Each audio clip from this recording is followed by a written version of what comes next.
And So how much would you have weighed back in this photo here? The first photo I would have been about 102, 102 to 105. I can't quite remember what I started at. Wow. Specifically. So let's say 105 down to 75 now. Yeah, pretty much. Wow, unbelievable. That's phenomenal. So this has taken about 18 months, right? Yeah. And so let's go back in terms of for you, growing up as a kid.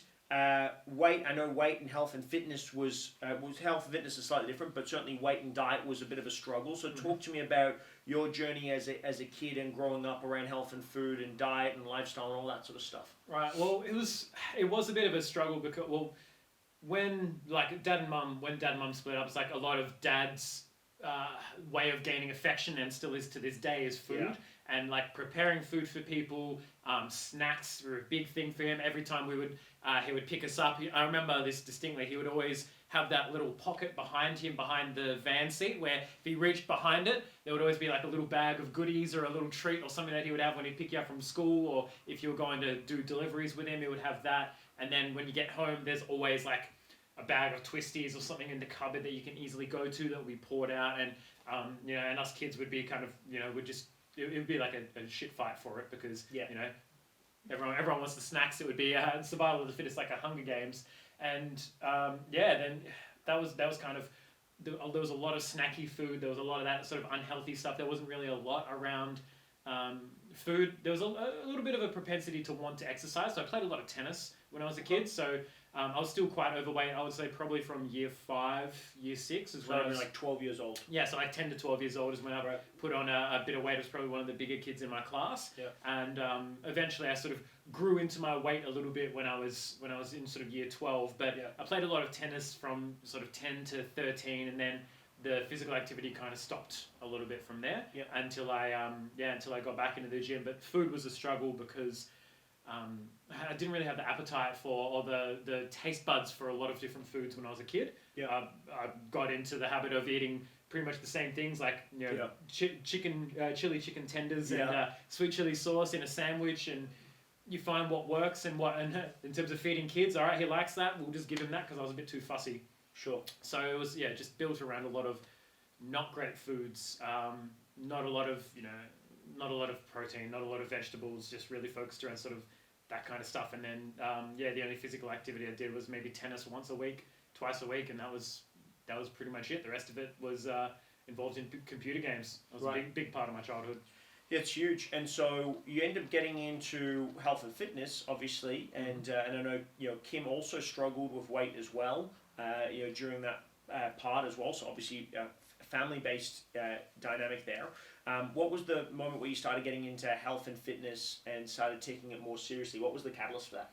Well, part of it was Kim as well. So he was going to the gym. He was starting to lift weights when I was about 15, 16. There was a kid that moved into my school that was new, and he had abs. He was shredded. He had like big arms. It was like.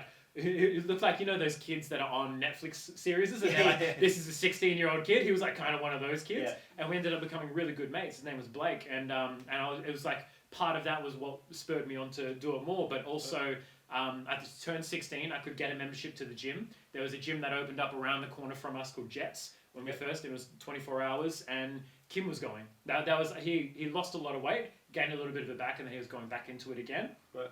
And it was just really good. I wanted to bond with Kim. We went together. I would drive him there because I was on my L's, so I was getting my hours up by doing that.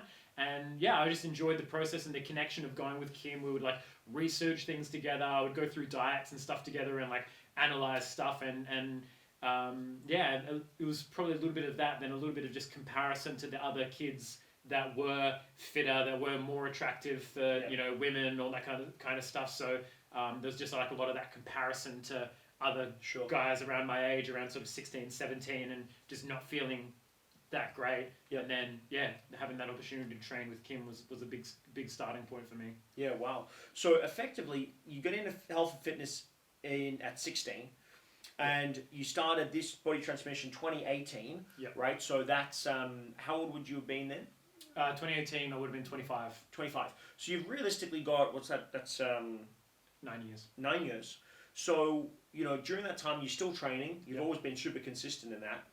So what was the thing that changed for you in the sense of if you're still training, you're exercising, and it's not like you don't eat well as what most people would consider to be eating well, but we know that most people overeat without really even knowing it as well. Yeah. So what was the missing link over that time for you to be able to get into the shape that we've just seen you in now? Well, I got close to that shape once before, and that was when, number one, I had a coach. Yeah, I was essentially that cost usually about $120 a week to work with, and a very good coach. And I was very consistent leading up to that, and I got that was at my time where I was at my leanest and my strongest before this point in terms of leanness. I deadlifted 140 kilos at that point, and I was hovering probably around 80 kilos body weight. I mean, my weight, honestly, my physique over those 9 years was very much up and down. I went through periods where I did a lot of Brazilian jiu-jitsu as well, and I got relatively, I wouldn't say lean, but I got skinny during that period because I wasn't doing a lot of weight training. But then I got quite close to having sort of the six-pack that I've never had before, and then essentially Christmas hit. And then at that point, it just kind of went a little bit backwards, and then I think that was probably the Christmas around 2017, and then my coach was like, all right, let's put some muscle mass on. Let's and I was really excited to do that. And then for me, what happened was I had one of the first sessions I did had a back injury, and really, it was like a really bad one. And I wasn't able to sort of walk properly. I had to get a lot of physio, and I wasn't really able to train and do the big lifts that I wanted to do. And then in my head, if I wasn't able to do those lifts, how was I going to bulk effectively? And so then I ended up not going to the gym at all, and still ate like I was bulking to kind of make up for that fact, and I just wasn't comfortable in myself and just ballooned out from there. So for me, the key to getting to that point was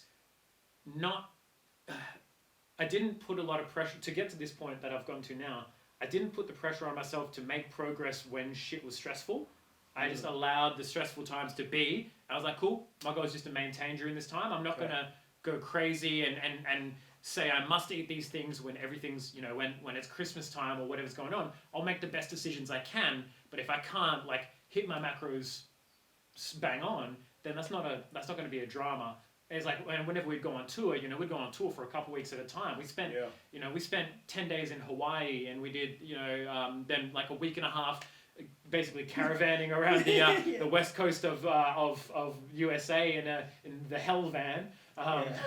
And went to Disney. I did all sorts of cool stuff, and then I came back. I was pretty much the same weight, and that was my goal. Right, my goal was just to maintain during those periods, and then make progress when I could. And not try and double down on progress when progress couldn't be made. Just take advantage of progress when you can make it, and if you can't, just focus on the maintenance. I really like that, because what we see obviously quite often, and I know I've certainly had this experience, is you end up in the same way with the injury, right? It's if I can't do it to where I want to do it, I better not do it at all. And people are amazed at how much they can really blow out and lose progress in such a short period of time. If you have a couple of weeks that sort of stack together where you're not eating and you're not moving, you put on a huge amount of weight, just because we're not really cognitive of it, and then you sort of pendulum swing in the wrong way. So I really like that. Maintain during the stressful times. It's if you come out exactly where you were, that is by nature a win, because you normally would have had a really bad response. 100%. It's when you consider the way your attention needs to be for those periods of time, sometimes it can't be on the health and fitness side of things. When we're delivering those events, the focus is on recovery. It's more important for me to get an extra hour of sleep than it is for me to get that session in necessarily. There might be times when it's a bit different, but when you have your focus on something else completely, you can't beat yourself up for not focusing on losing weight, because it's just not relevant for that time. Now, also during that 18 months as well, this is really also another aspect to it as well. Most people lose weight to find a partner, or are motivated to lose weight to find a partner. You met your partner now, Lauren, at the starting line. At the start. So now I know she loves me for real. That's why. Yeah, exactly. I've only gotten better with age. I'm a fine wine. Yeah. So talk to us about the dynamic of having a partner, and this is just knowing Lauren.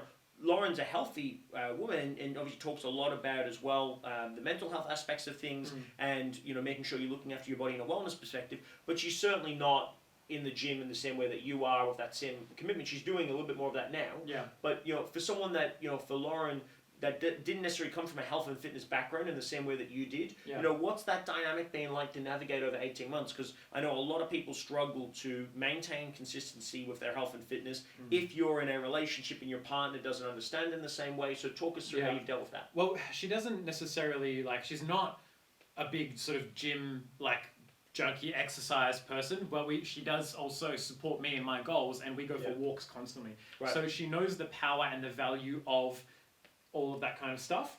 And for her, she's like, look, I just don't enjoy going to the gym and training. That's not my cup of tea. She used to do a lot of that. And she's got a lot of friends that are part of the health and fitness industry. Yeah, sure. And she does have a PT session a couple of times a week because getting strong and making sure that she moves well is very important to her.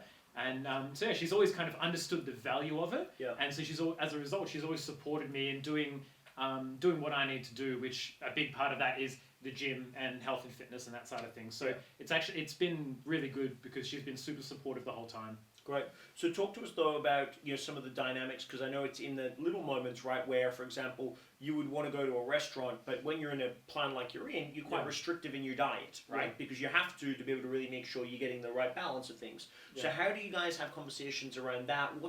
How do you communicate to Lauren about how you might not be able to have the things that you want to normally have? And I know for a lot of couples, it's like shared experiences, right? You're eating a meal together. You might not be able to be as free as you normally would. So how do you guys approach that? Well, I'm very lucky. Lauren's not a foodie. Okay. Lauren's not a foodie at all. She, restaurants and fancy food and those kind of things don't really hold much appeal for her. Right. Before I met her, she was cooking plain mince without salt, without oil, on a pan with raw vegetables. She's like, that would be a delicious dinner for me. So, I'm very blessed in the fact that she enjoys bland food, and then my version of healthy food was actually quite exciting and flavorful. So she's like, "Oh wow, this is so flavorful and amazing." I'm like, "Yeah, and it's healthy." She's like, "Whoa, what the hell?"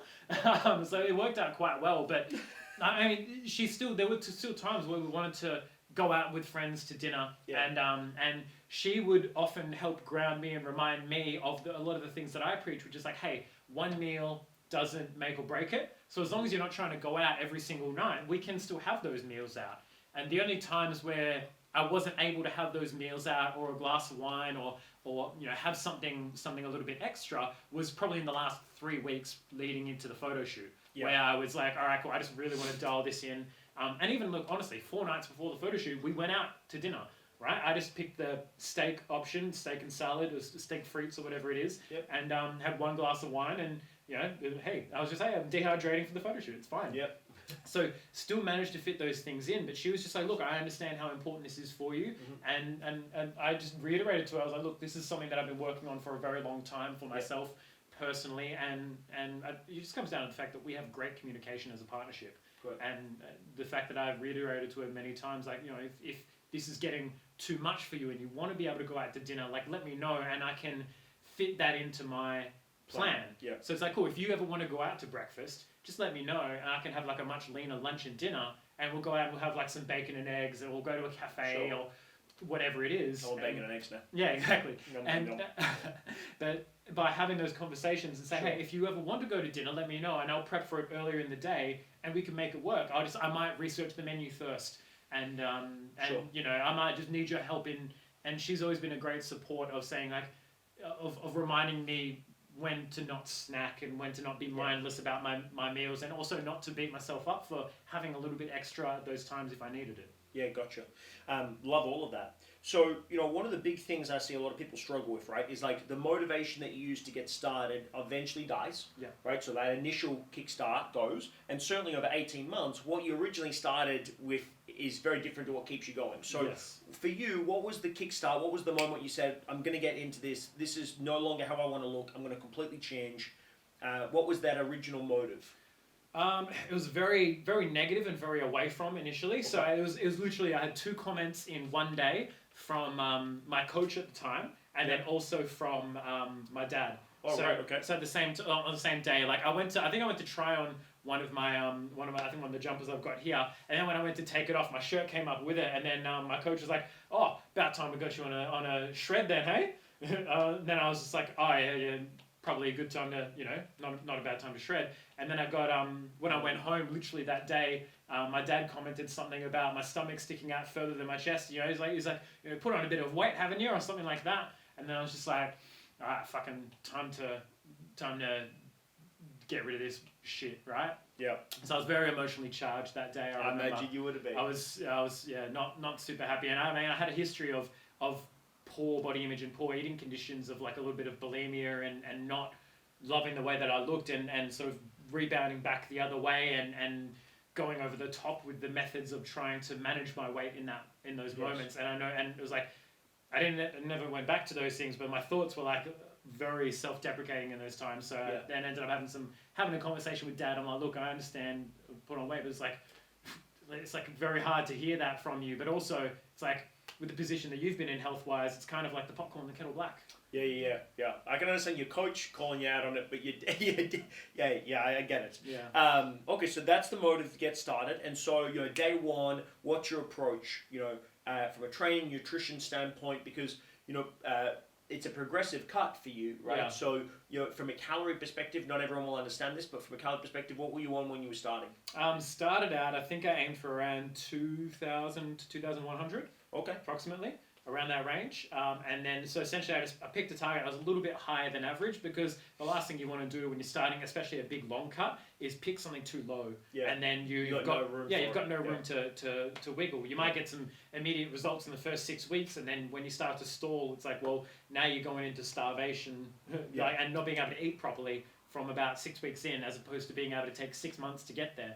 And also your training as well. You still need to be able to eat good amount of food and good amount of calories you can put in the energy you need for training. Well, the training I wanted to start off at 3 to 4 times a week, because then that, again, at the same time, you want to try and get results on as much food and as minimal training as possible. And because at that point I wasn't really training and I was eating too much, like way too much. You're going to get a double win straight away. Yeah, I was going to get a double win straight away. And the training was just around going for a bit of a walk every day if I could, and 30 to 45 minute to an hour sessions, right, and 3 to 4 times a week. Right. If I could do that, then I have room to move up to 5 times a week. I've got room to move up to adding in HIIT training if I need to. Yeah. But if I start on the minimal effective dose and I start getting that results early, then I've got room to move up. Okay, I think that's really valuable, right? So start small with what's manageable, build momentum and results, and then you can always add more into it as well as part of that. Yeah, exactly. You don't want to start at the extreme end, because you're naturally going to stall. Your body's naturally going to adapt. And you need somewhere to move to push progress further. Yes. Whether that's adding in a bit of cardio, whether that's doing another session or cutting calories, you've got to have room to move. Yeah. If you start at the extreme end, and it's like, unless you're going to maintain that for the whole time, like that's not going to carry you necessarily all the way. And even if it is, you could better spend the first 6 months still getting pretty similar results, if not the exact same results, by doing a lot less. Yeah, without burning yourself out. Without burning yourself out, and not to mention, you start to build the routines. You can build a routine easier on 4 days a week, and then adding in a fifth, than starting off with 5 days a week. Exactly. Then you fail, you don't do anything. Exactly. I love it. So that initial impetus, how long do you reckon that motive lasted? What was that good? I mean, just started my relationship at that point in time as well. So literally just kind of began. So. Looking good for her was part of the motive, but I would say that lasted a good while. The initial negative motivation, I would say, probably for a good at least 6 to 8 weeks. Okay. Was like, because I'd still look in the mirror and see the sort of same thing. I'd take the photos of, like, I would still feel like I looked the same, and then we hit sort of the Christmas period. And then eventually it was probably that good sort of 6 to 8 weeks, and then it was pretty much just a coast of back into routine of what I had been like before that, because the vast majority of the time of my adult life has been spent being consistent with the gym, eating relatively good food, and not eating like the crap that I was eating to get to the point that I did. So it was after that 6 to 8 weeks, it was kind of like back to momentum, back to feeling like I was in the swing of things. But there was definitely a good few weeks of quote unquote negative motivation there. Cool. So motivation effectively got you started, and then routines carried you through. Yeah, routines carried me through, and old routines that I had set for a while were that was like the big consistent factor. Because we had the wedding in the Maldives as well. Was a big one. That was a big motivator. Yeah, for sure.